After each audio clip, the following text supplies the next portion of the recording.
Assalamualaikum warahmatullahi wabarakatuh. Perkenalkan, nama saya Rahmat. Saya dari mahasiswa Universitas Singapura Bangsa Karawang, Fakultas Keguruan dan Ilmu Pendidikan, Prodi Pendidikan Jasmani, Kesehatan dan Rekreasi. Di sini saya akan menjelaskan mata kuliah biomekanika tentang kesetimbangan. Jadi, apa itu kesetimbangan? Suatu benda dikatakan setimbang jika adanya suatu penyesuaian yang sama terjadi pada seluruh daya-daya yang berlawanan. Itu menurut Jensen 1977. Dengan kata lain, jika ada daya positif yang bekerja pada suatu benda, maka harus ada daya negatif yang sama besarnya. Terus selanjutnya, itu ada macam-macam kesetimbangan. Menurut Hay, kesetimbangan itu ada 3 macam keadaannya.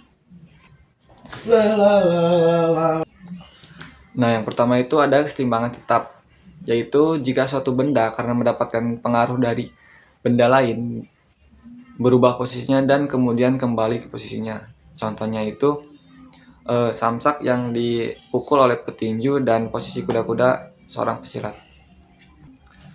Selanjutnya itu ada kesetimbangan labil. Kesetimbangan labil ada suatu benda akan cenderung dengan cepat berubah dari posisi semulanya. Misal, orang yang berjalan di atas tali dan gerakan sikap kapal terbang. Yang terakhir ada kesetimbangan netral. Kesetimbangan ini agak berbeda dengan yang terdahulu. Misal, bola tenis yang diletakkan pada permukaan yang rata.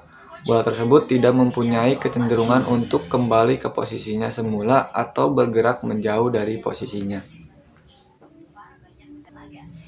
Terus selanjutnya itu ada tingkat kesetimbangan. Menurut Boone 1972 menjelaskan bahwa keadaan kesetimbangan ini tergantung atas beberapa faktor, yaitu yang pertama ada kesetimbangan berbanding langsung dengan daerah tumpuan tubuh. Seorang yang berdiri jinjit dengan kedua kakinya rapat akan berada pada tingkat kesetimbangan yang labil, karena kalau sedikit saja terdorong maka ia akan kehilangan kesetimbangannya. Terus selanjutnya itu ada kesetimbangan tidak berbanding langsung dengan jarak titik berat tubuh di atas tumpuan. Titik berat tubuh adalah suatu titik tempat tubuh dapat tegak atau ada pada kesetimbangan yang sempurna.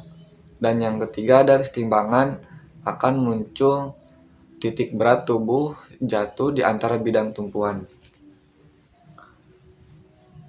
yaitu luas dasar bidang tumpuan menambah kesetimbangan jika suatu garis diproyeksikan vertikal dari titik berat tubuh, maka garis ini akan membelah atau membagi bidang tumpuan tubuh. Dan yang kelima ada kesetimbangan berbanding langsung dengan berat tubuh.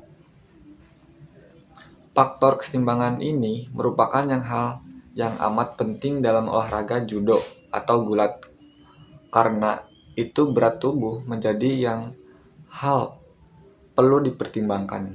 Dan yang terakhir ada kesetimbangan pada arah yang dicenderungi berbanding langsung dengan jarak lurus titik berat tubuh dari sisi tumpuan ke arah yang dimaksudkan oleh gerakan tubuh. Hal ini berlaku bagi setiap ketinggian dan titik berat tubuh di atas tumpuan.